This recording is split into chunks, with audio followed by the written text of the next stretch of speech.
Olá, pessoal. Eu sou a Nájila e hoje a gente vai resolver a questão 21 da prova da UFSC de matemática, da prova amarela, ok?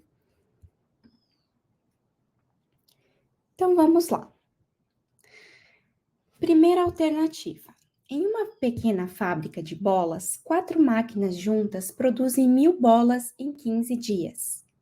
Um cliente solicitou 1.800 bolas.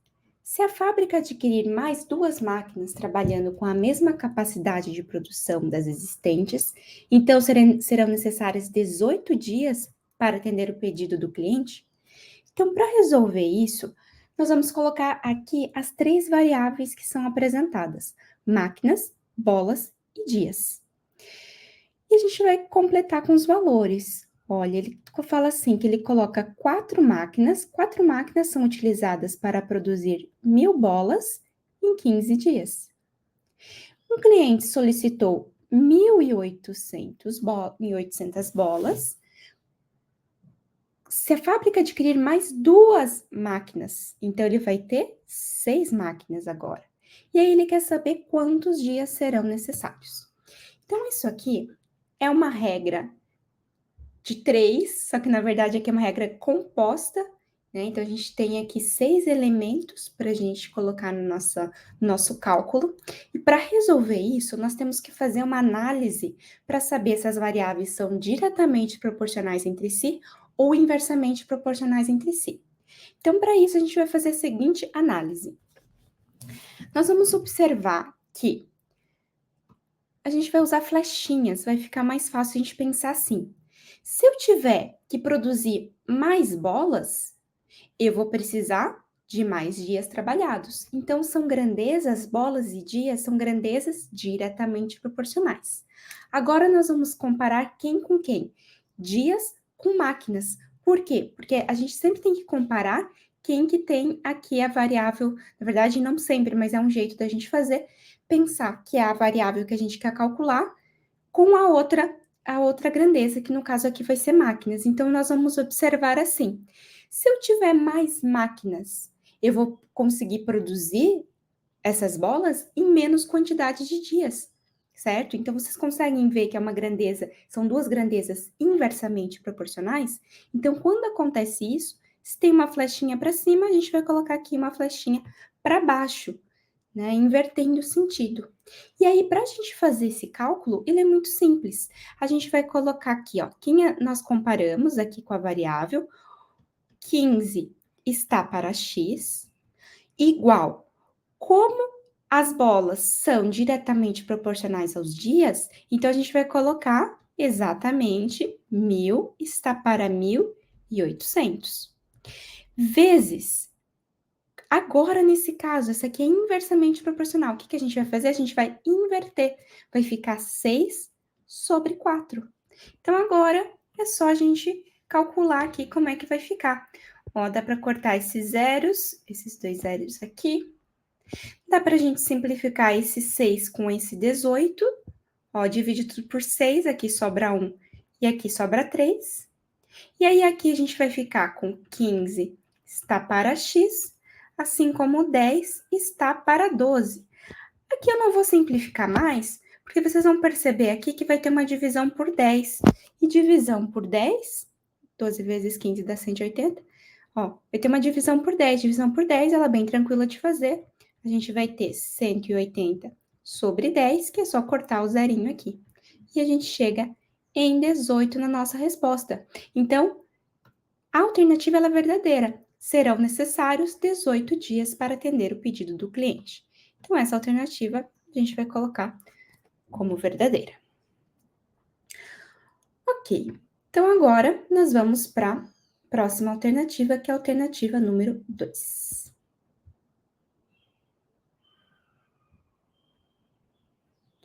Ok. Em uma loja de departamento trabalham 280 funcionários. Então, a gente tem, no total, 280 funcionários no total. Desses 280 funcionários, 30% são homens e os demais mulheres. Então, significa que eu vou ter 30% desse valor são homens e 70% são mulheres. Ou seja, se a gente fizer o cálculo, 30% de 280, a gente chega em 84 homens. 70% de 280, a gente vai chegar em 196. Ou dava para a gente fazer o seguinte também. Como a gente já descobriu 84 homens, era só subtrair de 280, ok? E agora a gente fez até aqui. Agora vamos ver. Entre as mulheres, 50% são casadas.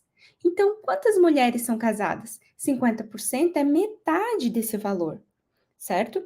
Então, metade desse valor é 98. Então, 98 mulheres são casadas.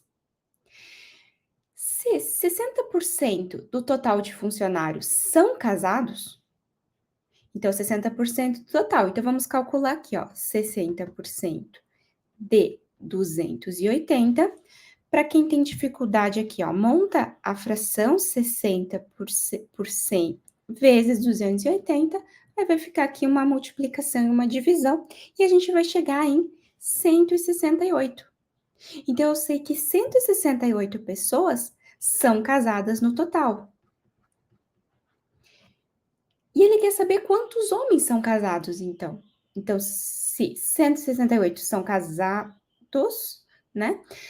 E 98 são mulheres, basta a gente fazer 168 menos 98, que a gente vai chegar em 70 pessoas, 70 homens que são casados.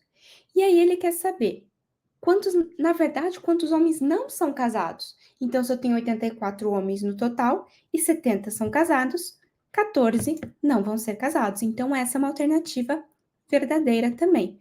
Era uma alternativa que era só ir desenvolvendo, não tinha muita dificuldade, uma questão basicamente de porcentagem. Ok? Então, vamos lá. Vamos para a alternativa número 4. Então, por enquanto, uma alternativa número 1 e 2 estão corretas. Vamos verificar a alternativa número 4. Ele está falando assim, que a raiz da divisão x sobre y é igual à raiz de x sobre raiz de y. Isso aqui, será que isso é verdade? Quando a gente fala em raiz quadrada, a gente tem que tomar cuidado com uma coisa, que é ter raiz negativa, né? Quando a gente fala no intervalo no conjunto dos números reais. Então, veja bem, eu vou dar dois exemplos aqui para vocês verem. Se a gente chamar o x de menos 8, por exemplo, e o y de menos 2, quando eu fizer raiz de x sobre y, menos 8 sobre menos 2, isso aqui vai gerar menos com menos, dá mais, isso aqui vai gerar raiz de 4. Ok. Só que o que vai acontecer aqui, ó? Será que isso é a mesma coisa que isso? Vamos testar, ó. Raiz de menos 8 e raiz de menos 2.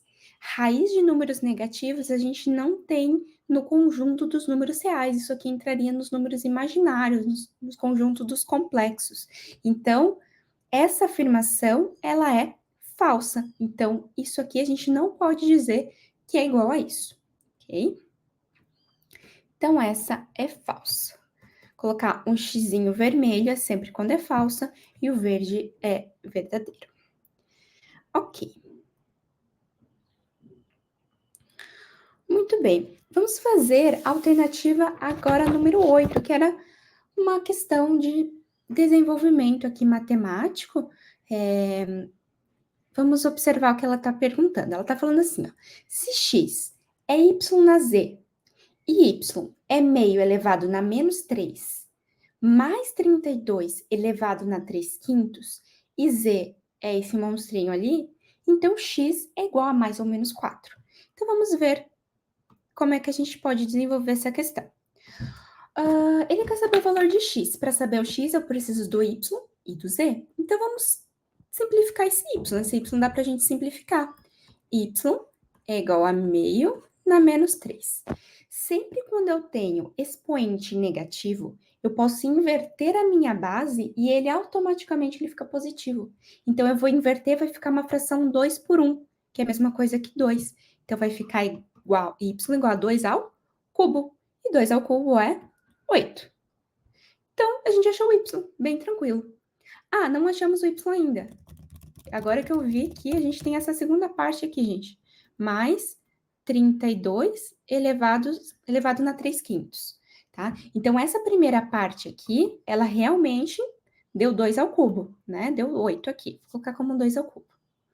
E agora, como é que a gente vai resolver esse 32 elevado na 3 quintos? O 32, se você fatorar o 32, ele vai ser 2 na quinta. Então, é como se eu tivesse 2 na quinta elevado na 3 quintos. Então, isso aqui vai ficar 2, ó, multiplica os expoentes. Vai ficar 15 sobre 5. E 15 sobre 5 é a mesma coisa que 3. Então, vai ficar 2 ao cubo mais 2 ao cubo. E 2 ao cubo é 8 mais 8, que é 16. Agora sim a gente achou o y, tá? Não tinha visto essa outra parte aqui. Achamos o y. Agora a gente vai achar o z. Vou colocar aqui outra cor para facilitar. Então, o z. Lembrando, se eu tenho expoente negativo, eu posso inverter a minha base e ele fica positivo. Então, vai ficar aqui, ó, 2 vezes 5 elevado na 1. 5 elevado na 1 é 5. Menos 3 ao quadrado é 9 sobre 2. Então, o z é 2 vezes 5, que é 10, menos 9 sobre 2. Achei, então, que o meu z vale meio, 1 sobre 2. Então, a gente tem o y, que é 16, e o z, que é meio. Então, vamos ver agora. Ele está falando que x... Deixa eu colocar aqui de outra cor. Ele está falando que o x é y elevado na z. Então, é como x, ele vale 16 elevado na meio. Gente, sempre quando a gente tem um expoente fracionário, eu consigo passar isso na forma de raiz. Então, como é que eu faço isso? Então, eu vou colocar aqui, ó, a raiz de 16. Esse denominador, ele entra ali no índice, é o 2. E aqui entra o número 1. Então, vai ficar, isso aqui é a raiz quadrada de 16, né? A raiz quadrada a gente não precisa deixar o 2 ali. Então, a raiz quadrada de 16 é 4. Ok? Então, a raiz quadrada de 16 é 4. Então, a resposta aqui está indicando como mais ou menos 4. Claro que mais ou menos 4 elevado ao quadrado, ele dá 16, mas a raiz de 16 é 4, ok? Então, aqui caiu numa pegadinha essa 8, ela é uma alternativa falsa. Muito bem.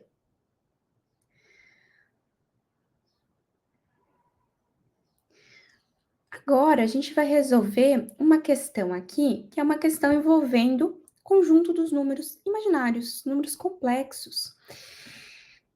Ele fala assim, se Z1 e Z2 são números complexos dado por Z1 igual a 1 mais 3i e Z2 igual a 2 menos i, então Z1 sobre Z2 é esse valor que foi dado ali.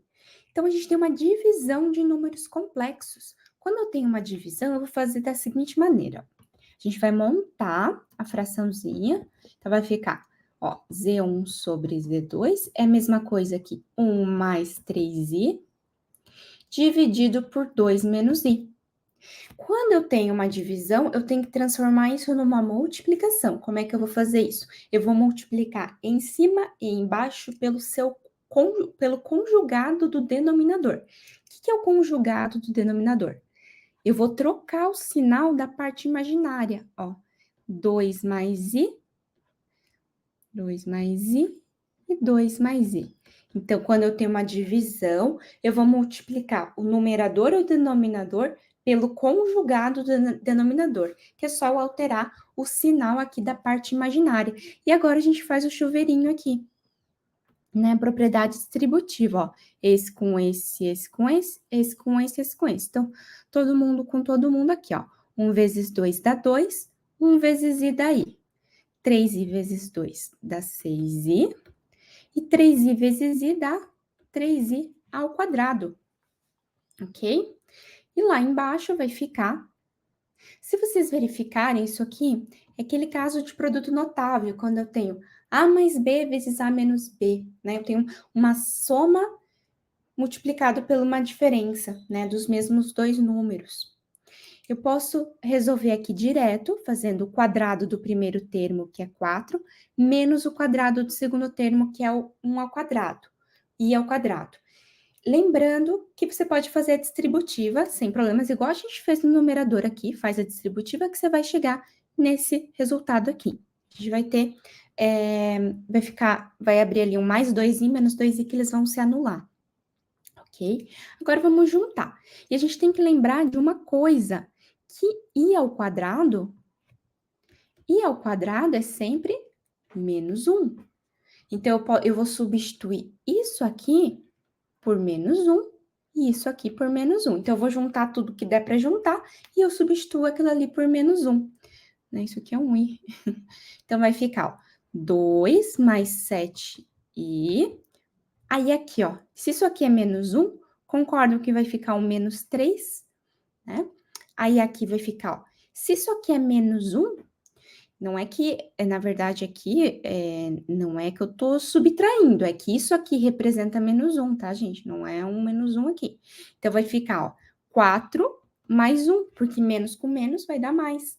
E aí, a gente vai chegar aqui em menos 1 mais 7i dividido por 5.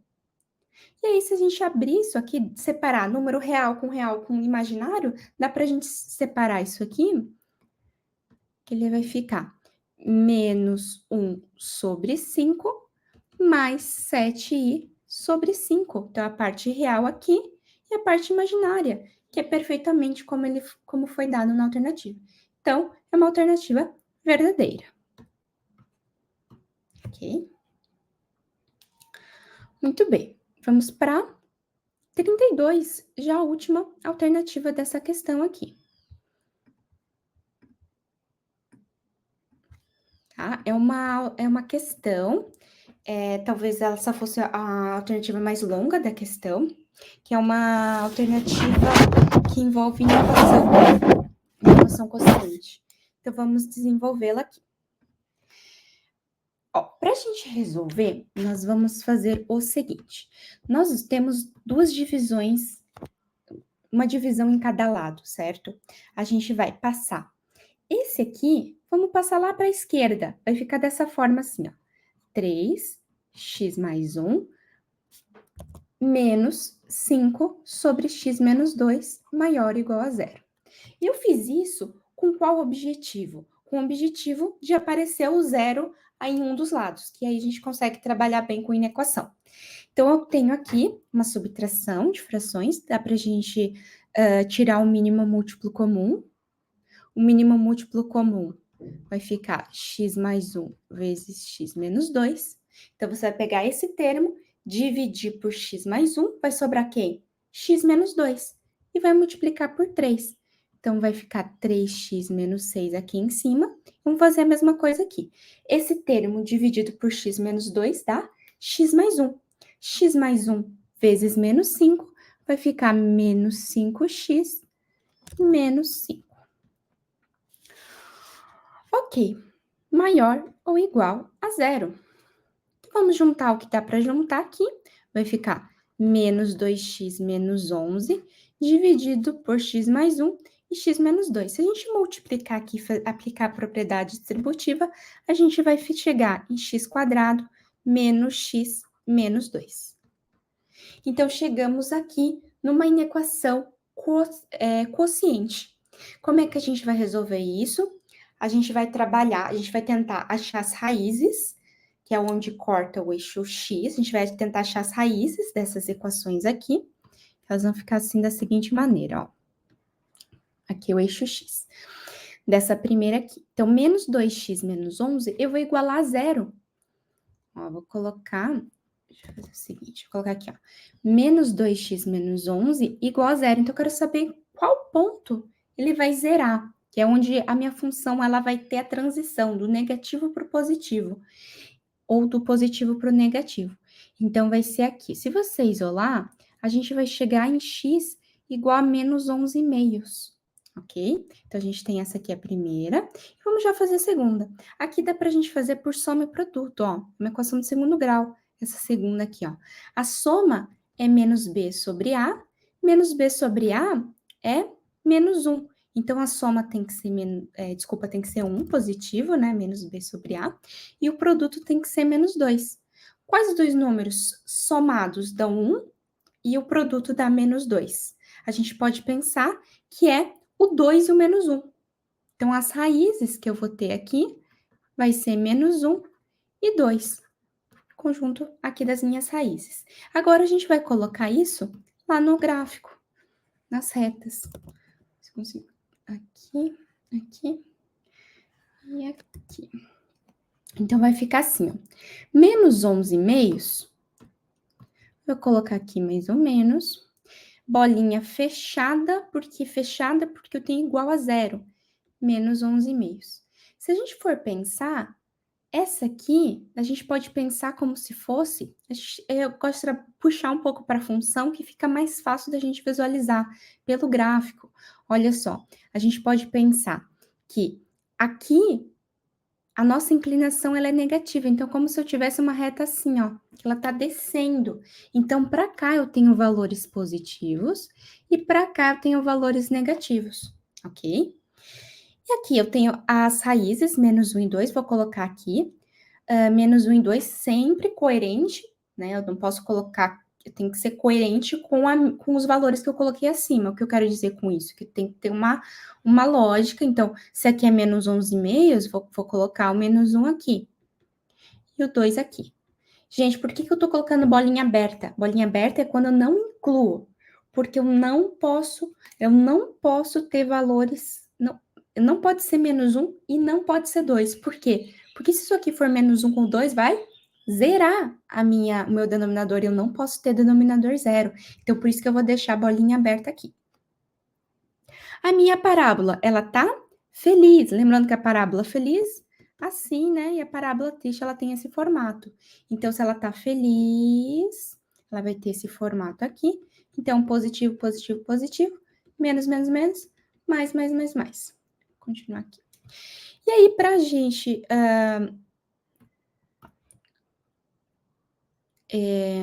Ó, a gente vai traçar agora. Agora você vai traçar retas verticais lá para baixo, pegando exatamente aqui nas raízes.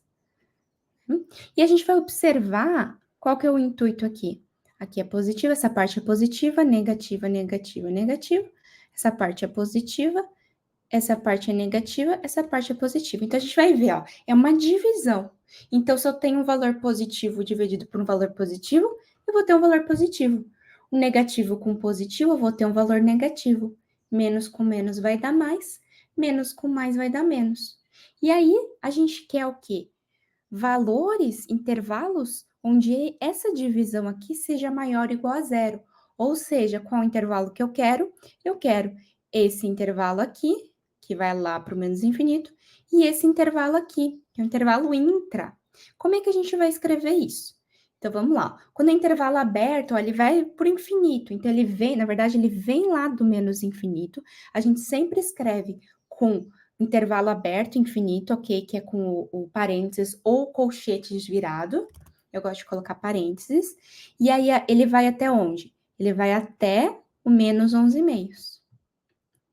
E a bolinha fechada aqui. Então, eu fecho intervalo.